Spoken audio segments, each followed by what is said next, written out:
Hello and welcome to the Toon Goons, the podcast in which we take an adult and critical perspective into the world of cartoons and animation and analyze how they affect the pop cultural landscape at large. I'm one of your hosts, Nikki. I'm Nina. And I'm Tooch's Star Wars OC, Rad Star Crunch. I haven't worked on anything specific about him. I just wanted to name a Star Wars character after a Little Debbie snack cake. I was going to say he sounds like a cereal mascot, and then I remembered that Star Crunchers are the best. This episode brought to you by... Little Debbie Star Crunches. Episode brought They to you probably by have some space-related slogan that's on the box that I never look at because my fist is already in there. You just punch straight through the front of the box. I do. This episode is brought to you by a subpoena from the Little Debbie Company. Anyway, yeah, this week we're talking about the 2003 Star Wars Clone Wars cartoon. There are two Clone Wars cartoons, a 2D one in 2003 directed by Genndy Tartakovsky, which is what we're talking about now, and then I think it's starting in 2008 where there's a CG one that is longer. That's the canon one. It's the canon one. It's longer and it's not as good. I heard it got pretty good by the later seasons, but it's also longer. It's a really different thing. Yeah, This and one it's is also surprisingly uncanon, despite the fact that George Lucas commissioned it himself. well, Disney decanonized the old stuff. But it's got his name on it. Yeah, so does a lot of other shit. Yeah, So that did doesn't mean anything. homie. So did the holiday special. Yeah, but it was made to lead right up into episode 3. And Yeah, then, see, Like, that's- it was made to do that. Yeah, that's the way that a lot of this canon stuff works. Is like, even like, you know, a lot of people when Disney did the buyout were like, "Oh no, those books I've read aren't canon anymore." It's like you still enjoyed them, fucker. Exactly.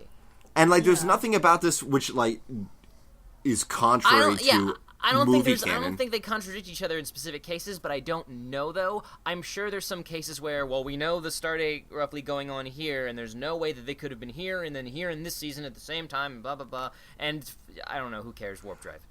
Also, in the CGI cartoon, Anakin does have a Padawan, and he doesn't have time for that shit here. Because this ends right as Episode 3 is starting.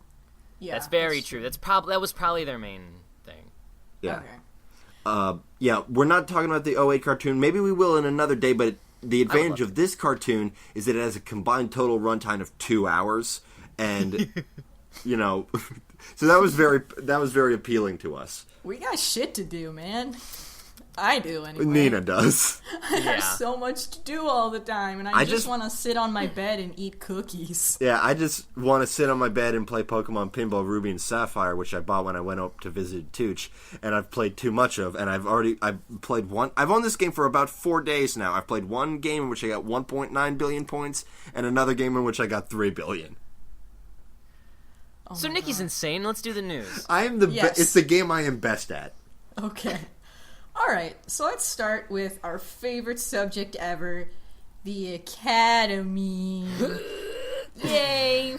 Yay! So this is a short story, but an interesting one.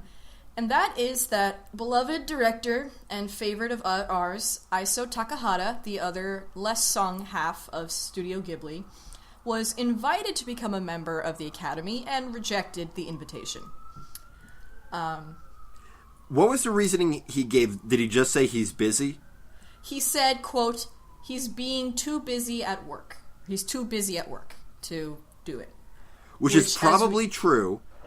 Which is probably true. He is probably very busy. Then again, as we know, it's not like they do very much anyway. Like, they don't even have to watch the movies. That was a diss. Yeah, I mean, he was politely saying, like, I'm not going to fucking waste my...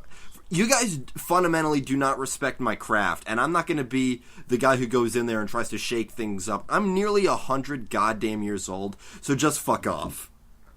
Yeah, because remember how publicly those the transcripts of the votes came out? Mm-hmm. And how they called his film, Princess Kaguya, a Chinese fucking thing, and didn't watch it?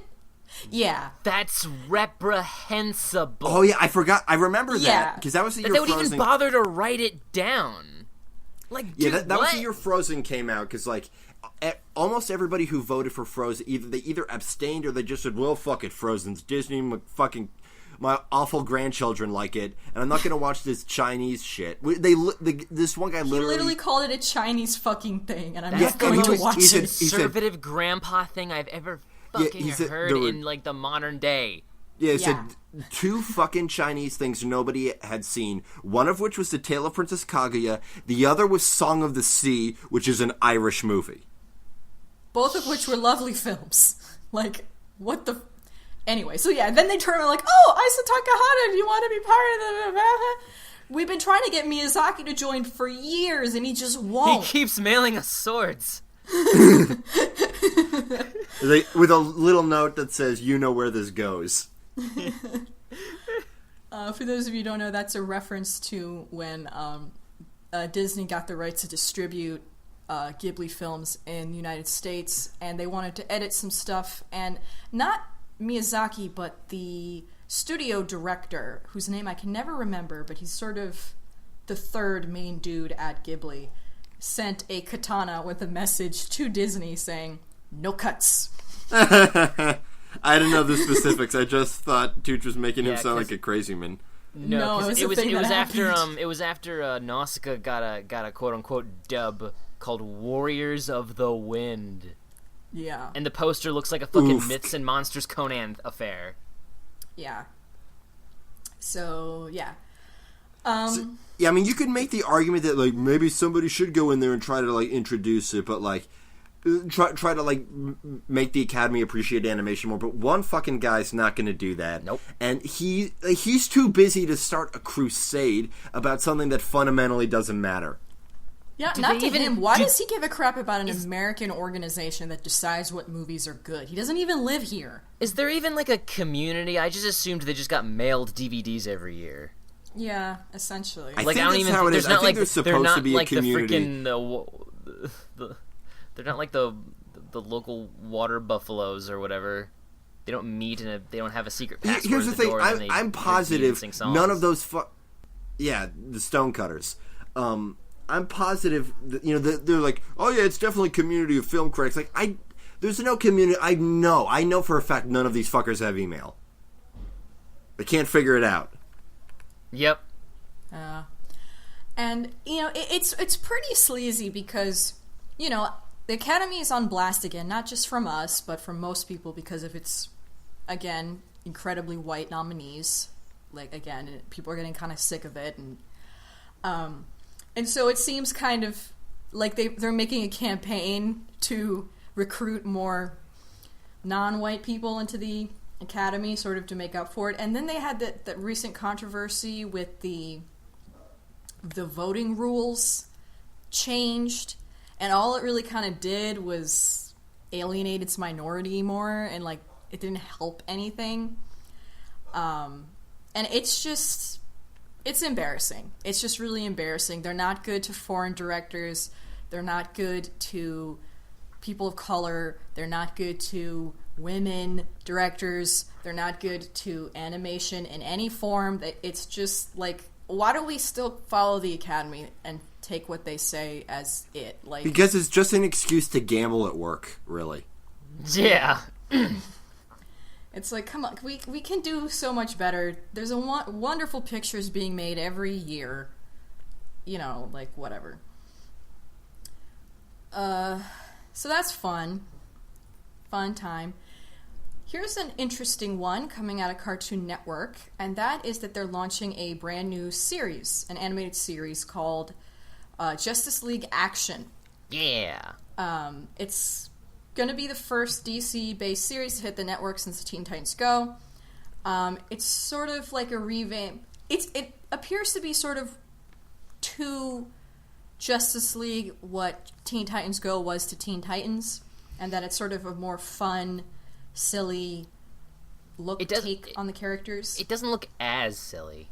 No, I mean, it's not chibi, first of all. Yeah. I mean, they're 11-minute animated adventures, so they're going with the current standard runtime for animated shows these days. And it's going to pit Batman, Superman, Wonder Woman, and their DC Comics superhero cohorts against their most infamous foes. So, it sounds cute and fun. And Kevin Conroy is going to be reprising his role as Batman, along with Mark Hamill as the Joker.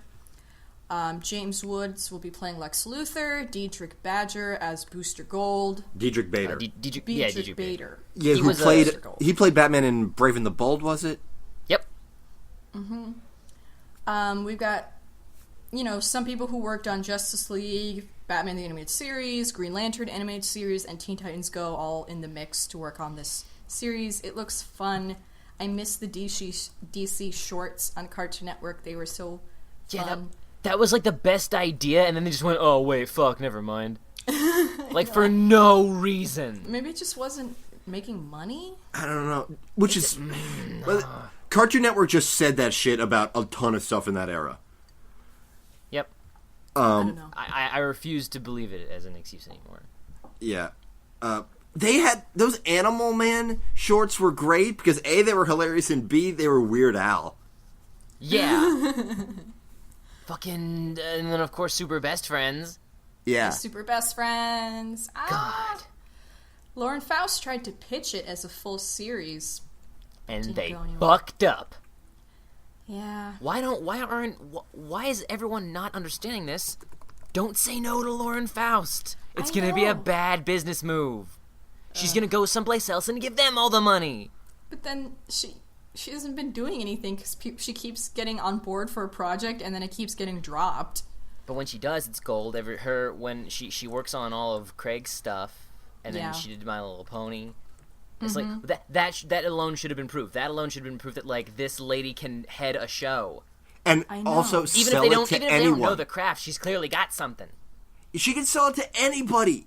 I mean, My Little Pony is obviously a really loaded thing, but its financial success and the way that it spread beyond its the previously thought demographic that was very limited, and the way it had this universal appeal and something that marketers would say, oh, that's just for little girls. Like, that's a huge accomplishment. And the main reason why it happened is because it's just a good show that anyone who likes a fun cartoon can enjoy. I'm not saying it's for everybody, but it's not alienating. No. It's just good. You just make good shit and everybody likes it. Yeah. And hopefully this show will be good shit. I really want to. I like Wonder Woman's design. Just from the art style, I dig it. Yeah, I like the art style a lot. And if you look closely at the poster, you can see everybody back there. They gave Green Arrow that fucking CW hood. I mean, I'm sure he's had a hood at various points in his history, but this is why they're giving it to him now. Yeah. Didn't he have a hood in Young Justice? Yeah, he just didn't wear it all. No, yeah, he totally did. Yeah, he had a hood. But it was like an actual Robin Hood hood as opposed to in the CW where it's just a hoodie. Yeah. We've talked a lot on this show about how burnt out we are on Cape Media, but like DC cartoons have always been so good, have been so reliably good, and the fact that this is making a charm. Yeah, and this is making a concerted effort to not be super serious, which is not even a bad thing because by the standard of DC cartoons, their super serious stuff has been like good. It's been serious in a good way. But there's also nothing wrong with something that's a little more lighthearted and fun and goes down easier. Yeah, that was what the Brave and the Bold was, and that was great. And I don't even think just from looking at the art style, I don't even think it's going to be as silly as that. No. Like I think it's going to be more bite-sized, less every single episode the fucking universe is going to turn inside out. Yeah. And honestly, I mean, I'd like some new good DC media. Right. You know, right. DC has really been struggling. I fucking watched the entirety of that goddamn Suicide Squad trailer, and I know what you motherfuckers were trying to do to me, and it doesn't work because I'm not an idiot. Oh, they put Bohemian Rhapsody in the trailer. I'm gonna watch the movie. Fuck off. I've been hearing okay things about Supergirl, the TV show. Yeah, me too. I've heard it. But that's live action stuff, and we have a job to do here. Anyhoozle, Cartoon Network is also doing something pretty cool. It's not specifically cartoon related, but we will be seeing it reflected in cartoons coming up soon.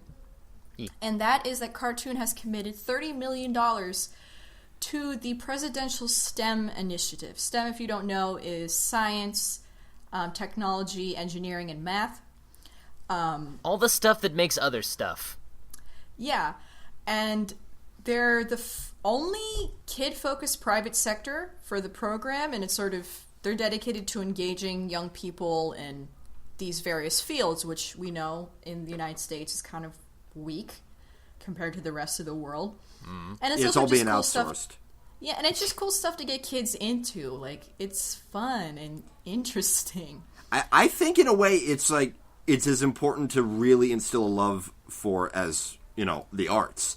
Like, you know, arts programs are very important, but I think like like applied sciences, like shit that actually has a use and isn't just like this theoretical lab shit. Which, I mean, it's not to say that's not important, but it's not like it's much harder to make a career in that, and especially not a career that like builds some goddamn roads. Yeah. We've already seen this pop up in the We Bare Bears MIT Media Lab Scratch coding platform for kids, which is available now on the Cartoon Network's website, where you can learn how to code using the adorable characters of We Bare Bears.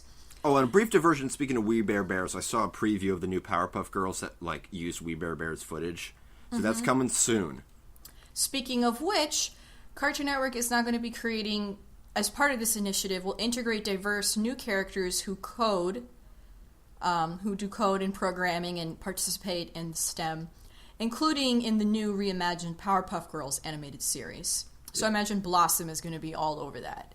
Yeah, that sounds cool. That's the other thing about STEM is those fields are very male-dominated.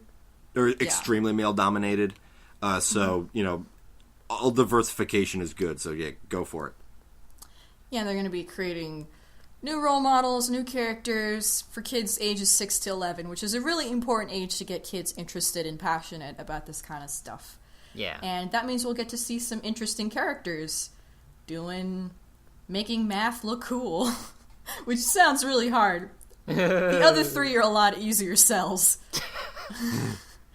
Oh, man. But that's neat. Last but not least, we have a story from Nickelodeon, and that they have launched their 2016 animated shorts program. They do this every year. It's a really neat program for people to sort of propose possible shows for Nickelodeon to work on, or just sort of get pilots out there. They also announced their finalists from the previous year, including one show that looks like it's going to be picked up called My Friend Pancake, which is created by Ricky Asbjorn, and it follows the fantastic adventures of young Hazel and her best friend, a giant talking cat named Pancake. Together, they explore a mystical living forest where the rules of nature don't apply and strange things hide in the shadows, shrouded in mystery. They had a little preview of it. It was adorable. It had a very fresh, airy feeling to me. It looked like it would go really well with like Harvey Beaks and like a time slot, like a power hour with the two of them. I think would be perfect.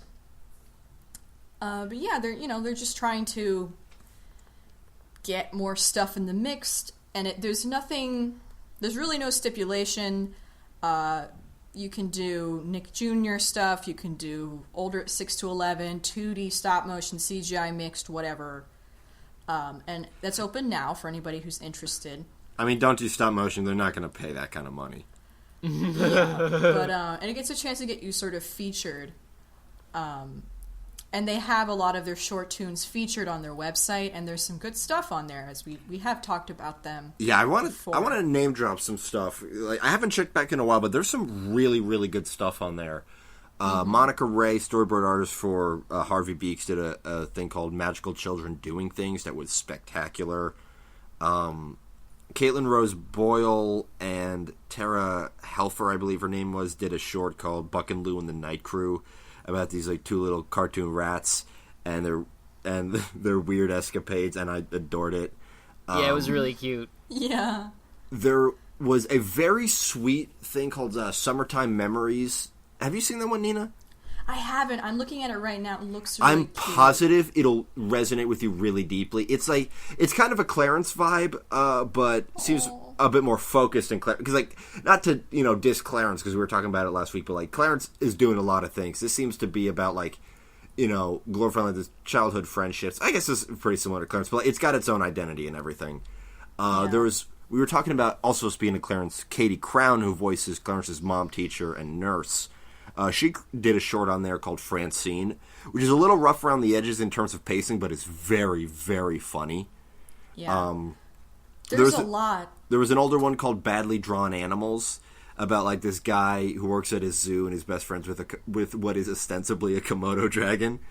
Oh man! And it's really funny. It's got a really like noodly animation. There's a lot of really good stuff on there that I really hope they pick up.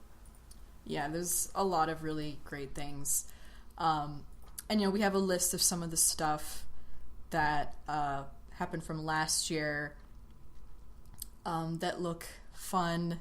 I don't know if you want to list them all because it's quite a lot that they highlighted here, but we'll link the article. Yeah, we'll definitely link the article. Check it out. Check out those shorts that Nickelodeon's been producing.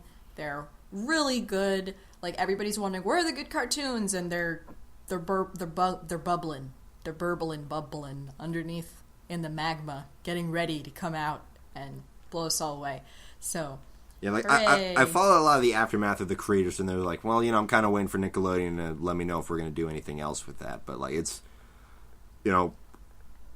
fan reaction can really help push that kind of promotion. Like I'm pretty sure that the explosive reaction to Star vs. the Forces of Evil after that grainy, shitty webcam footage of the teaser, was a big influence in Disney. Like, oh, this is something we got to push. Yeah. All right, and that's all the news I have this week, unless there's something I missed.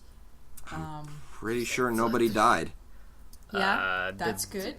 Do we give a crap about the Kids' Choice Awards nominees? No.